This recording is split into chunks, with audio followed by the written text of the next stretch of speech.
Hey everybody, it's Master Gallengeist here, bringing you my review for the latest episode of the Falcon and the Winter Soldier Power Broker.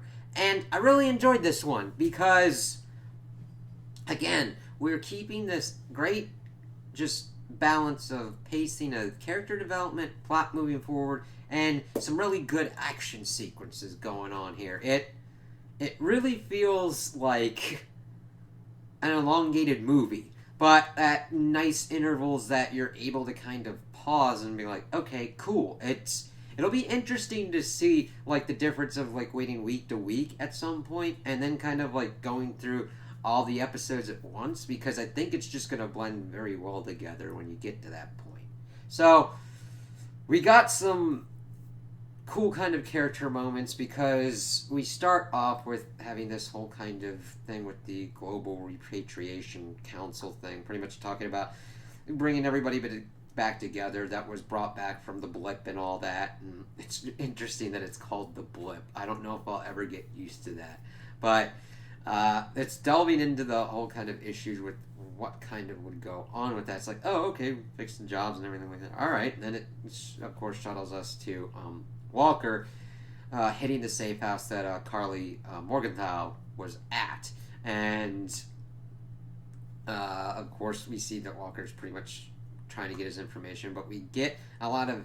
You have to look into what's going on character wise here because he, of course, is saying everything in English, and then the dude's talking to him in German, and he needs Battlestar to translate for him, and it's like, okay, now granted, Steve might not know the local language of a certain kind of place, but he wouldn't go in completely cocked up like Walker's style. So it's interesting to get that kind of difference. He, of course, is talking about we want to know information on Morgenthau, and Battlestar's like, "Come on, you heard what he wanted. Give us the stuff." And he's like, "No, screw you. All you Americans are brutes now." And spits at Walker. And he's like, "Do you know who I am?" And he's like, "Yes, I do, and I don't care." And that's a big thing. If Captain America, well, it's also a different style. Cap, granted, would probably come in. Now, well, if it's a criminal organization, Cap would come in probably more kind of a stealthy approach depending upon if he needs to get in there to stop him from something. This was more of a raid kind of style, and that's how Walker comes in, kind of like big on. And just seeing the difference and seeing how it's like, if he had done it more kind of like the Steve style, he might have gotten information out of him. But of course, he doesn't go in there. He goes in there trying to project what he thinks Captain America needs to be, and we get this kind of first real kind of brush hit to Walker that this dude said he did not care. That's a big kind of thing, and Walker's pissed off at that, and of course, Battlestar's trying to like talk him down and everything. And it's almost like being like, dude, Battlestar like should be in the Cap position because Walker is not handling this well because he doesn't seem to really kind of think things through and do kind of investigative work, at least at this point. He's able to kind of piggyback off of other people's stuff. Now, granted, Steve, there's a difference between piggybacking off people's stuff and what Steve would do, because an interesting kind of comparison I'd have is Walker's pretty much waiting for Sam and Bucky to get more kind of information to go off of that. Whereas Steve, in like the Avengers movie, wanted to confirm what Tony was talking about, snuck around the helicarrier, found the weapons, and was like, yeah, your shit was going too slow. I kind of wanted to go a little bit more fast. Steve has that kind of thing where he's like, okay, I might not know something, but I'm going to go talk and figure out with people that do, and also investigate on my own. Walker doesn't seem to have that kind of investigative ability. Not that, like, I'm talking that, like, Steve is like this Sherlock Holmes, Batman greatest detective kind of thing, but he will do the work and knows how to kind of, like, handle and judge different kind of situations. Walker's just still new to that Cap role, and it's not a good thing to be like, yeah, you know, I don't care. That was like, that's a big fucking thing. So we shift over to, of course, Sam and Bucky. They are in Berlin, and they are pretty much trying to figure out what's going on with Zemo. Bucky wants to go in by himself and figure out what's going on, and Sam's like, all right, I'll trust you with this. And goes in, talks with them, tries to figure out. And then, of course, we see them kind of going around later in this place. Like, Sam's like, what the fuck are we doing here? And he's like, let me kind of do a hypothetical to you. And then we see this kind of flashback sequence as we see that he helped orchestrate Zemo getting out of prison because they needed his help in ascertaining what's going on with the whole super soldier serum. And that was actually well done. I'm not... it was kind of an interesting kind of like Ocean's kind of callback. Instead of a heist, more of a prison breakout. And seeing Zemo have his own little action sequences and smartly getting out of prison like that with Bucky's help pretty much started a riot. And it's really interesting because he's talking about how in those kind of systems, it's not the tech that's going to be the weakest point. It's going to be the human element. And it's like, damn, Bucky, that's a smart-ass fucking thing to do. And he's talking about how, okay, you helped Steve once do something illegal with the Sokovia Accords. And you did that for me. I'm asking you to do that again. And Sam's like, ooh, Zemo, you fucking did all this shit that led to all this shit. And here's the thing. They're both right. But Sam recognizes they need Zemo's help to figure out what's going on. But he doesn't make a move unless they say. Of course, we now have this interesting dynamic. I didn't know how they were going to kind of play Zemo, but having him out in the open and kind of frenemy working with the guys like this works very well and does have precedence in like comics where you're pretty much being like, alright, he gonna fuck them over. They better be smart enough to have that contingency plan and see how that fuck over is gonna happen and what they're gonna do for it. So we see that Zemo then kind of is given some backstory, and we see him going on. I was a Baron, and he like goes. He has his gold guns. He has the purple mask that is more explained in the comics, but we don't get that much of an explanation, at least in this episode, of why he's got it. He just has it, and he's talking about how, yeah, I hunted down the Winter Soldier people to stop the Super Soldier Serum because he's against super soldiers. We then see that he still is somehow able to get access to his considerable wealth since he is a Baron. And he has even like one of his own kind of butler kind of dude. Hello, master. And they're talking in their own kind of language. And the thing is, they don't know what's going on because the butler brings him out a drink, says he's sorry that the fridge is broken. And he's like, oh, if it doesn't pass a smell test, just give it to them. So then we kind of see a little bit more kind of character stuff as they're pretty much trying to figure out kind of their next point of plan. Zemo had pretty much brought up that he was going to go to try and figure out one of his kind of low-level fences and kind of build up from there to try and figure out what's going on with the super soldier serum in connection with like Power Broker and all that. So it's like, that's actually a pretty smart move, and Zemo would have those connections because of how he would orchestrate everything that was going on to do Civil War. On that plane, we see that like Zemo has somehow gotten a hold of Bucky's little notebook that he's got all the names in. Bucky's like, stuck that. And evidently, it's the same notebook that Steve had with everything written down. And we get them kind of talking about like Marvin Gaye songs, the Marvin Gaye song that Sam told Steve to listen to. And Bucky's like, yeah, it's okay. He's more partial to the 40s music. And it's funny because he was like, oh yes, it's transformative. It speaks of the African American experience and everything. And Sam's like, he's out of line, but he's right because he calls it a masterpiece. And it's just really kind of interesting now having this third dynamic with our kind of buddy cop thing going on. And Bucky's like, I liked it just because evidently it was transformative to Steve as well. And it's kind of interesting to see that back and forth and to have that kind of discussion about this one little thing that like Sam told Steve to kind of listen to in Winter Soldier, and then it kind of coming back like this. It's like, okay, this is kind of cool.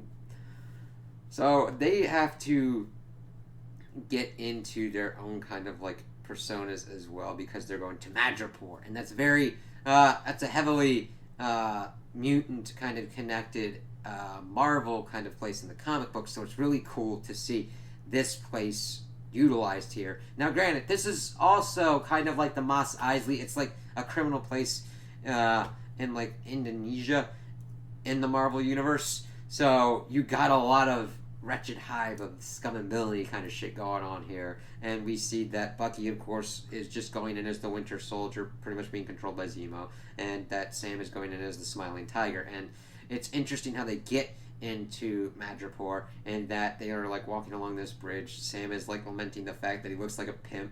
Zemo is like, you Americans, you think that any kind of fashion forward kind of black man that's dressed kind of like fashion forward would look like a pimp. And it's just kind of like interesting kind of discussion here. And he's like, dude does look like me, and there is that kind of character in the comics, so it's kind of cool to see that. And Zemo kind of gives the lowdown of like, in the High Town, that's kind of like the better kind of area, but we're not going to be going there. Let's see. That begins that kind of one arc. Let's pause on that for a minute, because that's a good kind of place to wrap in what's going on with Carly and the rest of her kind of organization. And they, of course, are hitting other kind of places to get more supplies, because they had like a lot of supplies. And we see that she's also talking that's a little bit later, and it kind of goes a little bit into breaking up order as stuff's going on in Madripoor. But we see that she also has someone that she's close to that is dying from tuberculosis, and that they stole the super soldier serum, 20 vials of it from this Dr. Nagel dude.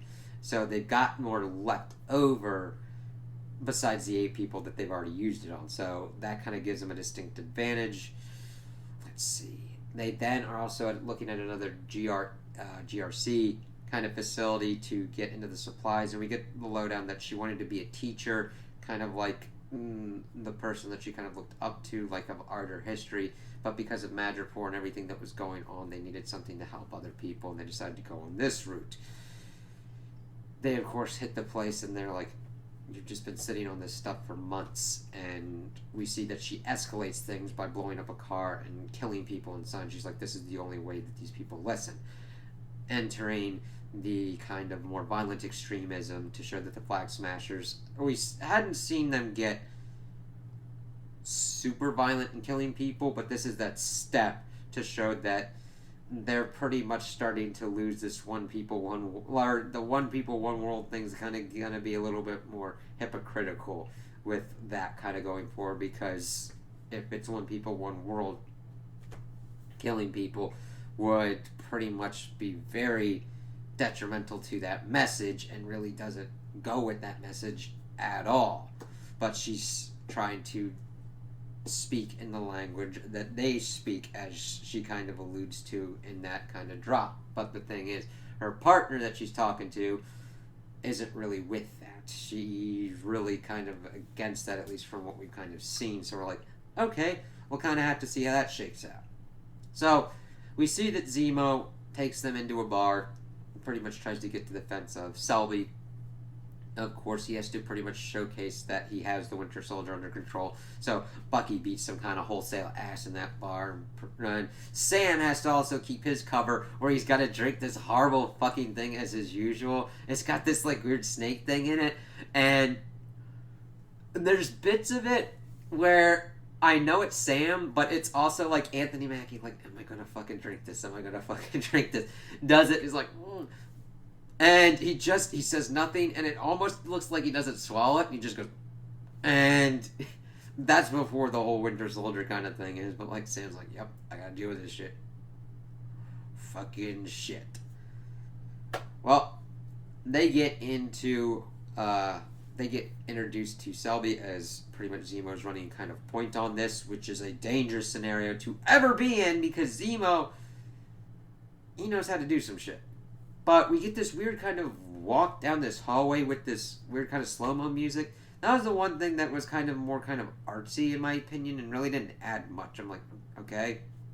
But, of course, Zemo wants to know some more information on the whole Super Soldier Serum and what's going on with the Power Broker. We get some kind of information that every kingdom needs a king. That's the Power Broker, dealing with all the stuff in the shadows.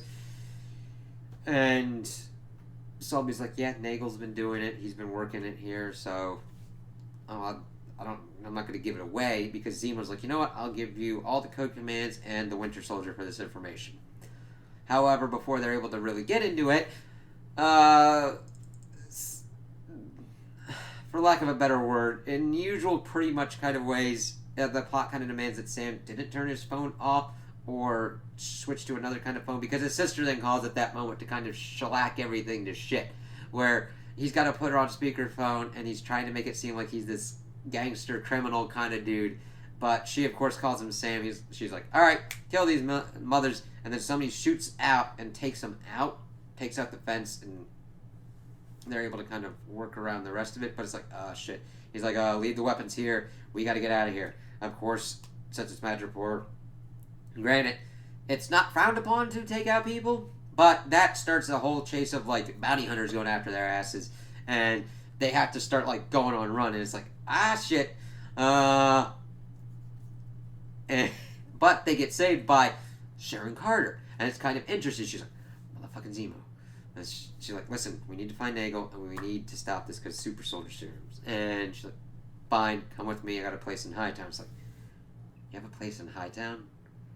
It's kind of weird, kind of suspicious, but evidently she's been like doing art stuff and doing her own kind of hustle to kind of stay alive and survive. And Sam's like, oh, that's not the real one. And Bucky's even like, yeah, most of this shit in the loop's fake. And then he's like, yeah, what does Google tell you? He's like, holy shit, it's real. And it's like, that was a kind of funny little Sam moment. But he changes out, and Sharon's like, oh, that suits you better. And Sharon just is kind of more, for lack of a better term, kind of an asshole here. But granted, she kind of has a right to be, because she's very much been screwed over since Civil War. Evidently, from the way it's kind of playing out, she survived the blip and is kind of dealing with everything. She's pretty much been like, yeah, you understand all the superhero stuff's just bullshit, pretty much. It's hypocrisy. She knows that like Bucky's into the red, white, and blue kind of stuff and all that. It's like, it's not really hypocrisy. I mean, granted, they should have helped you out, and probably it's like, okay, yeah, the whole 5 years, but there could have been the thing that like Steve was helping other people trying to deal with everything, though granted, he should have probably tried to find Sharon and help her, and this kind of leads me to believe that she's like pissed off at superheroes and would be kind of the power broker, because she's in a high place within Madripoor in Hightown and dealing with a lot of stuff. She's like, well, I'm having a party, and she's going to try and get information, because Sam's like, all right, how about this? I try and get you a pardon for everything, and you help us get information. Because she's like, I don't do it for charity. And Sam's like, all right then, we'll make a deal. You help us, I'll help you. And it's like, good on you, Sam. Good on you. So we then see this scene of like this party going on with her like wheeling and dealing and everything. We see Zemo kind of weirdly dancing, and it's kind of funny because you're like, what would Zemo do in this situation? And it's just like kind of cool to kind of see that kind of going on. Well, Sharon is able to get the information on Nagel. They're able to infiltrate his place. It's of course hidden in like shipping containers, and of course they're still being sought after by bounty hunters. So they kind of get in. They're able. Zemo doesn't have a weapon, but of course like Bucky and Sam do, and they're able to get the lowdown on Nagel. He was pretty much brought in to kind of work on what was going on with this under kind of like the CIA. Now granted, it changed hands a couple times. The CIA kind of brought him in, used of course the semi-usable, like no, semi-stable sample from the test subject. Of course he's referring to Isaiah, but he doesn't know that. And he almost kind of worked it because he was going for a more kind of subtle approach, not a jacked one, not a Red Skull one, but one that essentially you kept your form, but your strength was stronger. But he got blipped out, and then he had to come back and kind of finish up. Power Broker's like, hey, here you go, do this kind of stuff. Because the CIA kind of like stopped it at that point from all the chaos going on and everything. And right as everything was kind of getting up, of course, Morgenthau kind of steals all the samples. I'm wondering if he had anything there. And Zemo pretty much looks around and is able to acquire a weapon from the dude. While this is going on, Sharon is having one hell of a great fight scene that would be great to, it, like, hits all the points that I love, like John Wick ones. Pretty much like taking people's arms down, like this knife dude, tossing it at one dude who gets hit in the arm. She then like takes his ass out, using batons and shit, and just very nice and clean action scenes. We got into that weird kind of period. Now, granted, I do like the Jason Bourne movies, but like shaky cams and all different kinds of cuts with action scenes need to be avoided as much as possible, because I like action scenes because they tell the story without saying it. It's showing it through action, and you want that as clear as possible. Now, granted, sometimes edits are needed because of doing some kind of like camera work, doing some kind of positioning work, doing some kind of CGI work. There's never instances where I would be like, even no matter what, no shaky cam, all continuous shot, because sometimes you just can't fucking do it. Just make it as clean and nice as possible, because this was a great action scene, because it really showed that Sharon is a bad fucking ass and takes shit down. She definitely shows why she is like top in the underworld and was pretty good in S.H.I.E.L.D. So she's dealing with them, like, we got some fucking issues out here, guys. And of course, as she came in, Zemo's like, motherfuckers, distraction time, boom, and then of course killed Nagel. And then of course we get explosions going on. They get like screwed out of the whole shipping container, and she's like, what the fuck? Why did you do that? Kind of thing. Of course they come out. They go like different ways, and they're having like their shootout and everything. Zemo, of course, kind of escapes for a little bit, dons his mask, and then starts like doing his own kind of thing to show how kind of badass he is. We then have like Sam and Bucky are kind of like arguing. It's like, it's in every action movie ever. Like, you follow the dude that comes out first kind of shit. And it's funny having that kind of thing going on, and them still trying to get their partnership going through and getting together. Zemo, of course, is able to acquire a car and comes out, and Sharon's like, alright, I'll deal with this shit, whatever. And they're able to get information of where Morgenthau is in Latvia, and because that's where the woman kind of died, they were trying to get like information on her and her whereabouts, because Nagel was contacted with like dealing with like tuberculosis and stuff like that with that woman. Sharon then gets into the car and goes and sees like she's got a retainer person, and that she's got other issues to kind of deal with, which is what kind of leads me to my theory that like Sharon is potentially the power broker, which would be an interesting kind of turn, because she's never really, not that I know of, have been the power broker or any kind of connection like that in the comics, but that would be an interesting kind of like twist that we would see, and see if she potentially would be a good power broker or a bad, well, she's been doing some bad shit if she's been the power broker, but we'll have to see how that kind of works out if she wants to try and choose between those lives. Towards the end, we see that they're on a plane, and of course Sam's pissed off that he was that Isaiah was referred to as just the test subject and all that, and is pissed off of everything, and that maybe he should have destroyed the shield. And Bucky's like, no, that shield means a lot of things to a lot of people. To some people, it's a beacon of hope kind of thing. To other people, it could be other kind, like, some people fear it, and some people would think to use it for their own nefarious kind of things. And, like, Sam, putting that on, like, the shield and on Steve kind of isn't fair. Now, granted, Steve showed the proof of concept of what a super soldier can be, but he tried to kind of lead the way and lead by example. Other people are like, I want that, doing my kind of shit. But it was interesting to see them having that philosophical discussion of like, Sam's like, look at all this shit that this has done, and it's like, yeah, the super soldier serum has led to like the Abomination, the Hulk, all different kinds of things, like superhuman arms races, but Steve has also helped a lot of people and stopped a lot of organizations, and it was very helpful and pivotal in helping to defeat Thanos and bring people back from that snap. And he does all those things, is helped along by the super soldier serum, but it's not because of the super soldier serum, it's because he's a good man, and he used that shield to protect people and to combat people that were going to harm people. And at least that's kind of what I see as it. So I'm more on kind of Bucky's side, though I truly understand Sam's, like, the negative aspects of what has occurred from the Super Soldier Serum program. And that has to be combated and dealt with.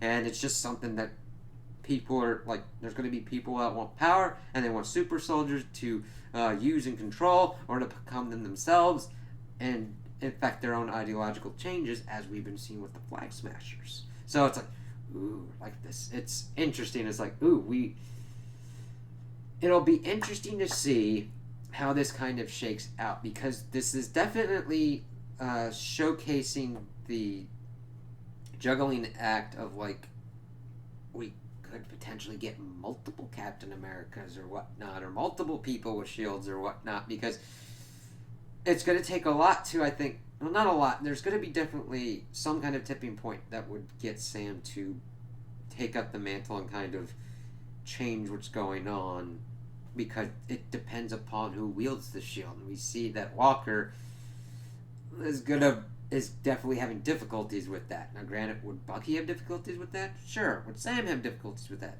Sure. But they know Steve, and they've been inspired by Steve, and they understand what he tried to accomplish using that shield, and these two are, like, big ones to, like, carry on that legacy. And it's interesting to see Bucky. Now, granted, I understand that Bucky being his friend for as long as he has been and coming back like that would be, like, more on Steve's side of, like, I would wield that shield because that's so part of what they are. And Sam, seeing all of these negative repercussions of the Super Soldier program, would be like, it could be better to destroy this shield and not have this going on. So I'm interested to see how that kind of shakes out. Well, they get to their destination, and they're pretty much getting to one of Zemos' kind of safe houses, but Bucky is starting to see some weird little things. And he's like, hey, I'm going to take a walk. And he's like gathering them up. He's like, I know you're here. And we see that it's one of the elite guard of Wakanda, Io, and she wants Zemo because, of course, he killed King T'Chaka, and they were probably okay with him being in prison, but we'll have to kind of see how this works out, because I'm wondering how Chadwick Boseman's death has, like, affected it, because honestly, he of course then would be at the position of being the king, and probably would have sent one of his guard, like one of his elites, to go and track what's going on. But you'd almost think of T'Challa popping up himself, so I wonder how that's going to change out. But it's big to have Wakanda. Now, granted, Wakanda is pivotally tied to Bucky in the MCU, but it'll be interesting to see how they kind of juggle that kind of stuff, if they're just going to mainly stick to Wakanda's elite being like, we want that ass. It's like, okay, valid. We need him to catch some other crazy people that got a super soldier serum. After that, you take that ass. Because Zemo might be, like, prepared for a lot of shit, but if, like, fucking Okie sends, like, Wakanda's elite after his ass, he gonna be in some trouble. Alright?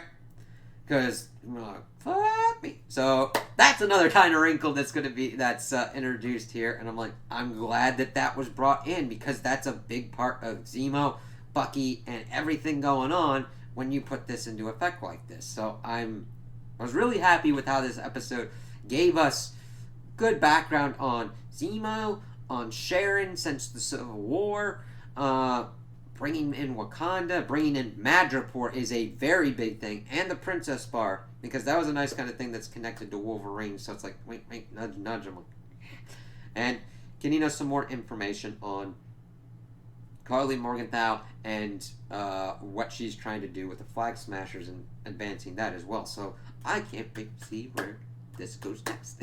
So those are my opinions on the episode. Tell me what you guys think in the comments below. If you liked it, if you didn't like it, if you agree with me, if you disagree with me. Also, like and subscribe, and I hope you have a good day.